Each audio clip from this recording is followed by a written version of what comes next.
Welcome to Season 7 of Wellness as a Way of Life for Women Building the Future. I'm Megan Swan, wellness coach, consultant, and strategist, here to champion visionary women who are shaping tomorrow.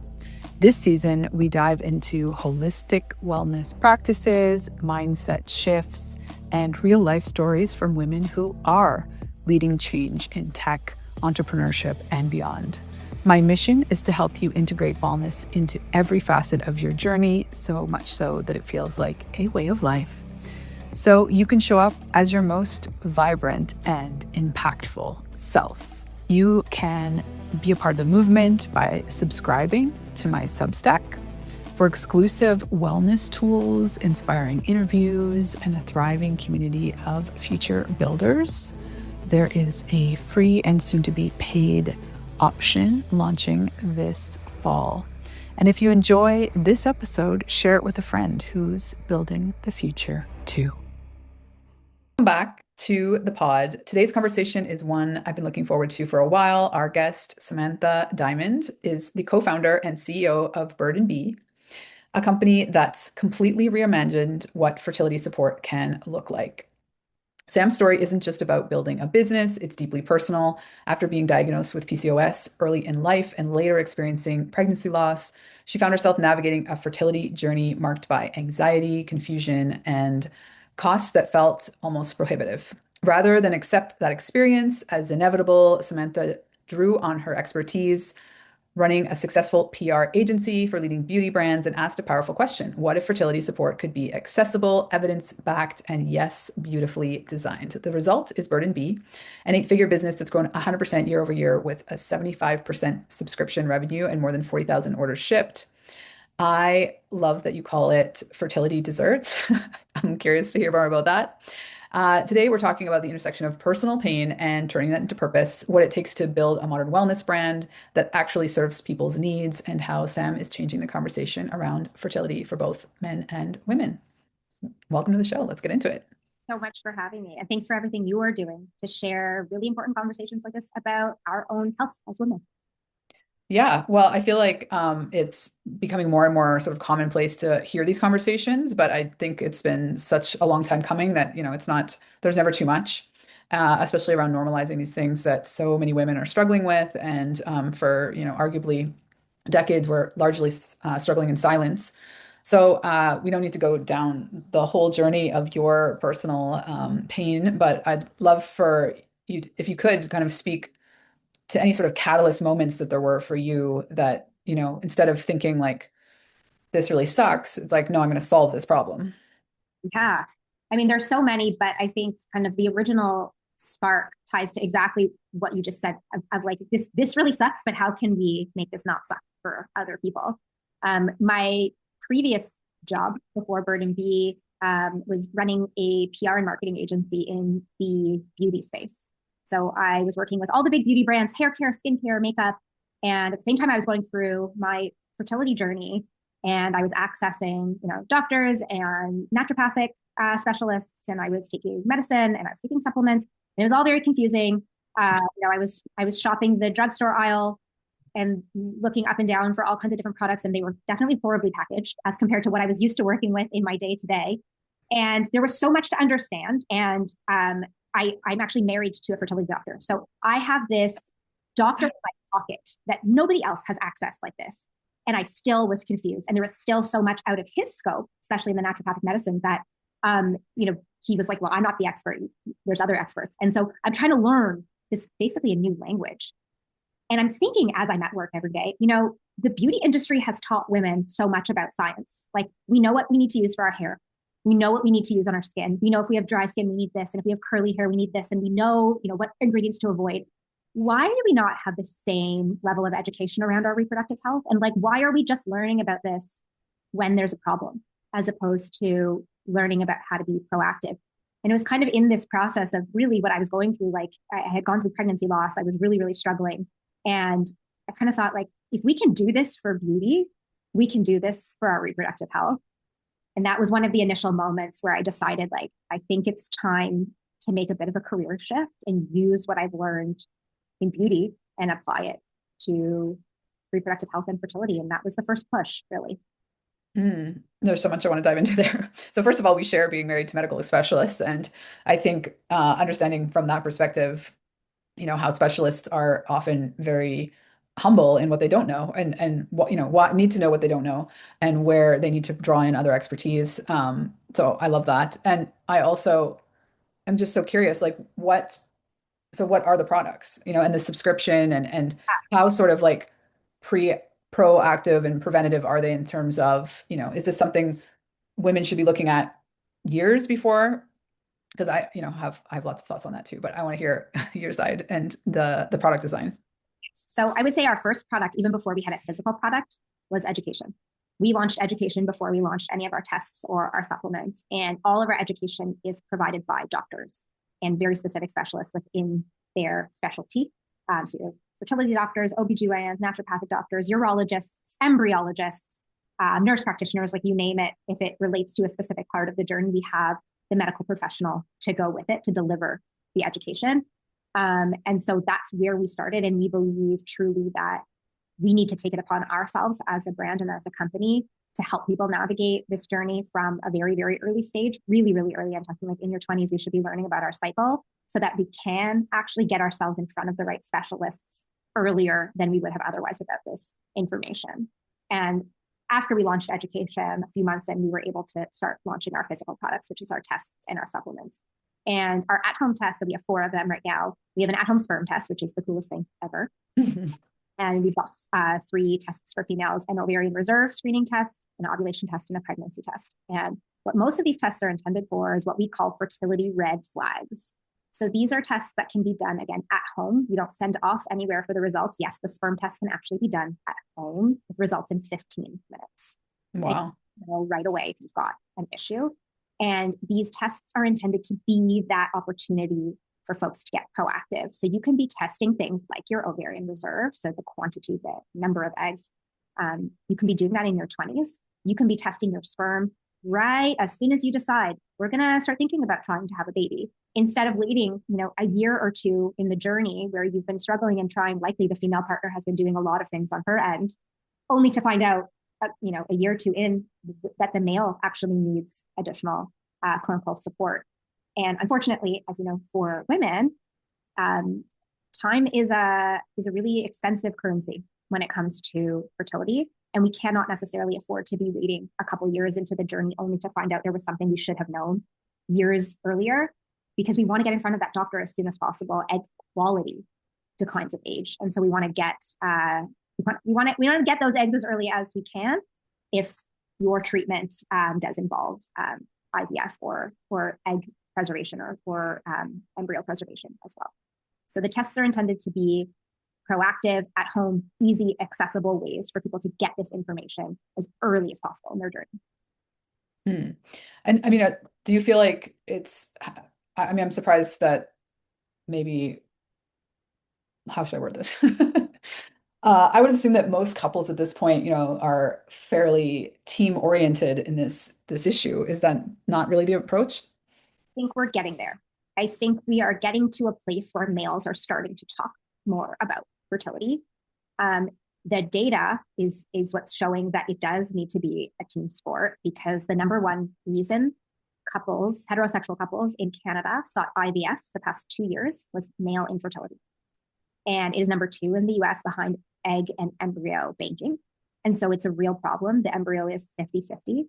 And part of what we set out to do when we created our company was to change the conversation to make it inclusive, because the male element, the male factor, is so critical to the outcome that if we don't involve them in the conversation and they aren't talking about it, we're not going to have the kind of impact we can have on industry outcomes stigma. And so we want to be talking to males. We just did a whole campaign we called Share the Load, where we involved male creators, couples, everybody who's talking about the importance of testing and supplementing along the way so that they can improve their outcomes. But my thesis at the beginning of this was that where mental health kind of was a few years back, where people were talking about it, it was no longer stigmatized. It was talked about at the dinner table. My thesis was that fertility is on that path, and we can help push it there faster by really, really speaking to males as part of the conversation. Yeah, I love that. And I mean, is there intentionality from your company's standpoint in terms of trying to reduce that stigma overall. Like, I don't know, speaking to the statistics of it's just such a massive issue. Like so many people are struggling with this. It's not a small population. And I think there's been a lot of positive shifts so that, women don't necessarily feel, I mean, I still think that there's always going to be an emotional piece where you're judging yourself for having being challenged in this area. Um, is that shifting in general? And what's the difference between genders? Yeah, well, it's interesting because when you think about what happens when someone is going through infertility, and very specifically when the issue is involving male factor, it's always going to be the woman who is treated. So it's really the only disease out there where your partner has the issue, you are still going to go through the treatment. And we will always, as women, kind of carry that heavier load, I think, physically, specifically in this case, as well as emotionally. But if the male has an issue, there are certainly things he can do to improve sperm quality. There are occasions where he will require a surgery if he has a varicocele or some other physical block. But the female is always going to be the one going through the IVF process with the hormones, egg retrieval, embryo transfer, carrying the pregnancy, at least until, one day there's some robots that can carry pregnancies. But until that happens, it will always be us. And so, when we talk about changing the conversation and changing the stigma and how different genders carry, different elements of this, like there is this element that like we will always have, and as women, I think where we're trying to focus as a brand is firstly, how can we support both sides, but how can we like also really support females and talking about ways that we can prepare ourselves in advance of the fertility journey? How can we resource ourselves with the right practitioners, the right support systems? How can we resource ourselves with the right ways to have conversations, asking for help? And again, putting this out there in a way through our partnerships with doctors and our partnerships with different creators and different brands to like really, really normalize this. Because when you think again about the statistics, 1 in 4 known pregnancies end in loss. 1 in 6 or actually it's now 1 in 5 are struggling with infertility globally. But the numbers are there to suggest that we are not alone, though we still often do feel alone until we are exposed to all these different communities online and we're encouraged to have conversations. It's funny when we, I guess going through the process of building this company, I'm talking about fertility all day. And almost every single conversation I have, whether it's with a unit carton supplier, our FedEx rep, everybody ends up opening up about their own fertility journey or their brother's fertility journey or their cousin's fertility journey. It impacts all of us so, so deeply. It is so common. And so the more we talk about it, the more as a society and culture, this is going to be normalized. And also that's going to help us all be more proactive, because part of the issue is that, a lot of people just don't know. They don't know what they're supposed to test for. They don't know what they're supposed to look for. Yeah, I mean, they don't know, but also there's just, I think, still a lot of shame around. So you're going to avoid sort of opening that Pandora's box as long as possible. The supplements are also for both genders? Supplements are for males and for females.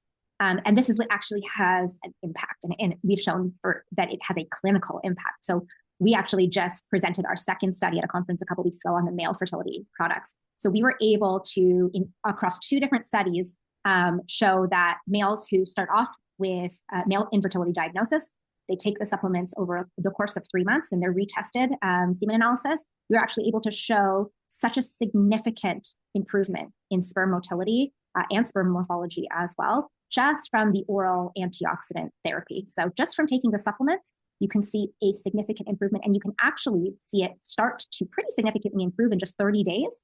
And then it keeps going up, but it remains elevated. And we know, again, on a cycle to cycle basis, that if that sperm motility dips, you're going to lower your chances of success cycle by cycle. So we want to keep that motility elevated, and we want to keep supporting sperm kind of as long as possible, really. But we're able to now show the data that the product can actually have such an impact. And it's incredible because this is a product that, as you mentioned earlier, we've shipped over 40 and now 50,000 products to what we call fertility deserts. So these are places that don't have access to assisted reproductive technology or reproductive health clinicians.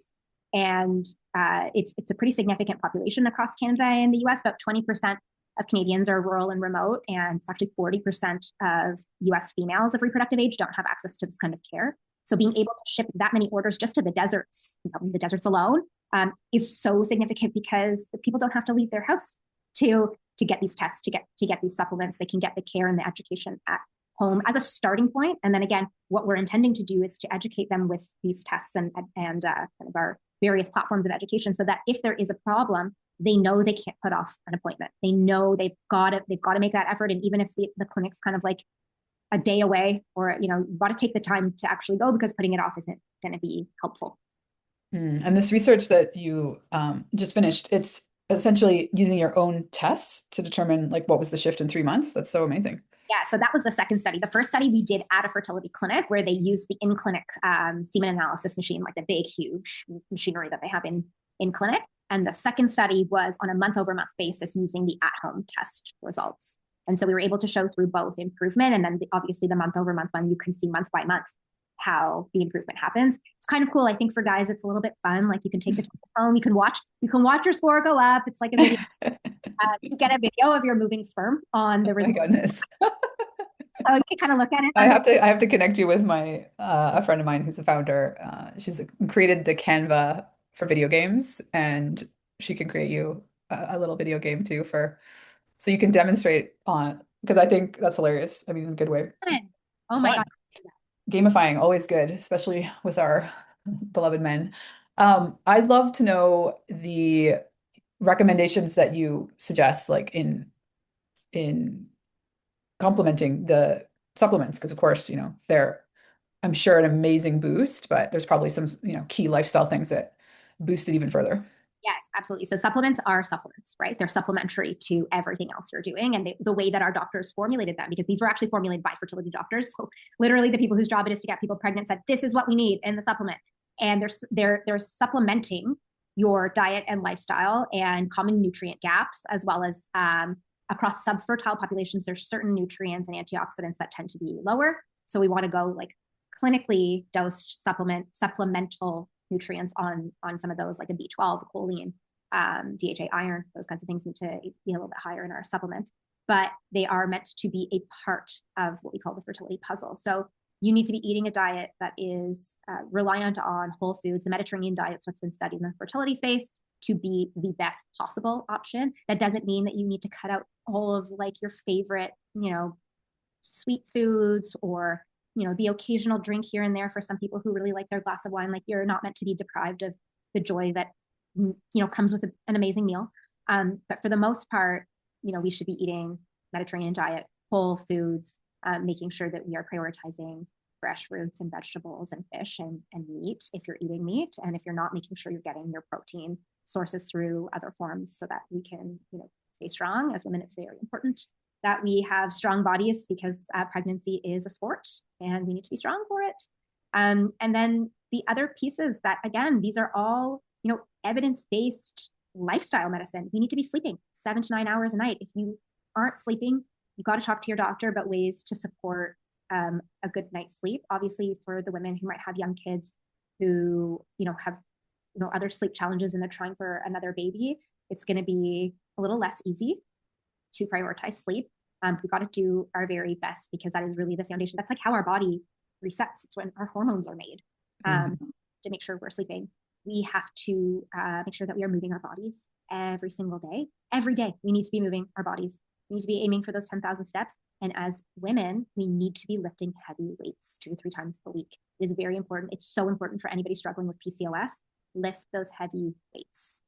I love that you said all those things. Totally agree.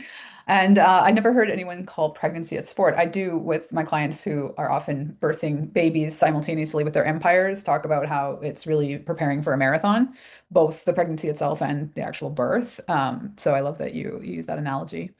Yeah. So where do you recommend a couple starts in your ecosystem to get to know you and the product? And Yeah, well, we've got a lot of resources on our social media and on our website. We have a blog that we call The Nest, where everything in there is written by and verified by doctors. And it's kind of per category. So if you're thinking about trying to conceive, go in there and it will help you prepare with, you know, diet, exercise recommendations. We really do suggest that you start with at-home testing. So if you are female and you're not tracking your cycle, you better start tracking your cycle. Please do not rely only on an app to track your cycle. You need to have an app with an actual physical input that's measuring something in your body. So we have ovulation tests that are urine strips, so you can measure your pee, and it will tell you what your LH, your luteinizing hormone, looks like to make sure you're getting that peak around kind of in the middle of your cycle. And you can use an app or calendar to track your period as well. But you want to make sure that you have regular cycles. If you do not have regular cycles, straight to the doctor. So we don't want to stick to that messaging where it's like try for a year, just blindly try for a year and then go see a doctor. You know, like if you have any of these warning signs, you're not waiting at all. You're making that appointment. So regular cycle, get on it. If you have painful periods to the point where like you are missing work, you are, you know, you're in your bed with pain, or the bleeding is so extremely heavy that you're going through pads every couple of hours in addition to like whatever you're using, that's a warning sign. You're going to see your doctor. That's not normal. And they can also help with those symptoms. You don't have to suffer at all. Take that sperm test right away. It will tell you if you have issues with concentration, motility. There's other at-home tests, or you can even go into a lab that can test other sperm parameters if you need. But like start with something that's easy and inexpensive at home. If you're female at any age, I would really suggest taking this ovarian reserve screening test. It will measure a hormone called FSH, your follicle stimulating hormone. If that is high, that's another reason why you want to go and see your doctor right away, because that might indicate proximity to menopause. And we don't know how fast your body will transition. And so a doctor might say, you could still have a baby now on your own at home. You're still getting your cycle. But if we're thinking about the future and you might want 3 babies, we might want to consider egg or embryo preservation at this phase so that they can help you be proactive. So we want to make sure we're being proactive.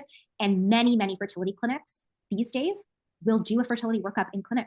So you can come to us and we'll help refer you out to a clinic. You can go, check in with your local clinic.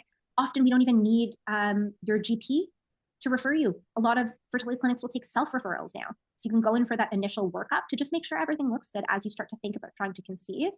And then we're going to focus on the lifestyle, because we like to say 3 months of solid preparation before you start trying. So that's the time where you're getting your diet in order, your exercise, you're making sure that your nutrient stores are really built up, especially for females. You want to be taking your iron, you want to be taking your folic acid, you want to be taking all the things that are really, really integral to those first few weeks of pregnancy. And for the males, and I should add, for egg quality, so not just the pregnancy, but for egg quality, we're amping up those antioxidants. We need a high dose of CoQ10.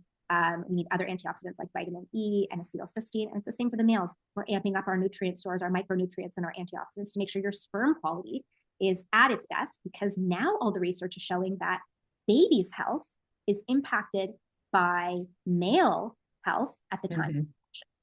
And so, we want to make sure that we're doing everything we can that's in our power to optimize our outcomes, because why not? Why wouldn't you want to make sure you're at your healthiest when you're creating a new life? Yeah. And I think it's reassuring for everyone to hear, you can really shift the quality of these things for yourself in a 3-month period. It's not like an all or nothing situation. There are lots of options. I love that you went through just so many right there. And that I'm still back to the score and the gamifying of it. So I think it's going to be such a stressful situation, and how important it is to keep some levity, and if you can, humor, and in your case, like the beauty of these products, so it doesn't feel like always a sort of medicalized procedure, when it's really supposed to be a beautiful encounter, if you will. I agree. I think that was one of the things that was initially, if not our top 2 or 3, if not our main focus, was to really change the way it looked. Because I remember bringing home, ovulation tests and vitamins, and it was like all a, mother with a baby holding a baby. And at the time I was going through pregnancy loss, and I was like, we don't need this extra trigger sitting here on our counter. Like, there's no need. It can just be something that's beautiful looking, that can integrate. And, people forget to take their vitamins also. So if it can be beautiful enough to sit beside your bed or on your kitchen counter where you don't forget it, and put it in a way where we put them in little packets. So you've got, for females and males on their fertility journey, it's, 8 capsules a day. You kind of need all of that. But if we can put it in a little packet, you might not forget it as easily. You can toss it in your purse to go and, take it after a meal at work or whatever. And helpful for the guys who tend to forget a little bit more. Yeah. Well, we'll share all the ways to connect with you in the show notes. Is there anywhere specifically you want to send people, social media wise, or website, a resource? I know you mentioned the blog. I love the name of the blog, by the way. you can visit us at birdandbe.com. And that's Bird and Be with one E, because we're fun like that. And we're on Instagram, Bird&Be Co, and on TikTok, Bird&Be. So you'll see all of our doctors on there giving tips, answering questions. You'll find our blog on our website where you can read up on literally anything. We've taken so many topics and questions from our own community and had our doctors answer them. So if you have a burning question that has not been answered, please send us a DM and we will make sure we'll do a video on it, or we'll answer it in a blog post, and make sure that everybody really has access to the resources that I wish I had had a lot earlier on. And I hope for younger generations that our goal is to really start educating at a much earlier stage so that we don't get to the doctor's office later in life and say, I wish I would have known. Well, thank you, Sam, so much for sharing your story. And yeah, I have a couple people that I need to introduce you to. My yeah, this is amazing. So thank you for everything that you're doing. And I'm glad that it's been so successful. I'm sure it's just going to grow and grow and grow. Thanks so much for tuning in to Wellness as a Way of Life for Women Building the Future. I'm Megan Swan, and I'm honored to support your journey to well-being and leadership.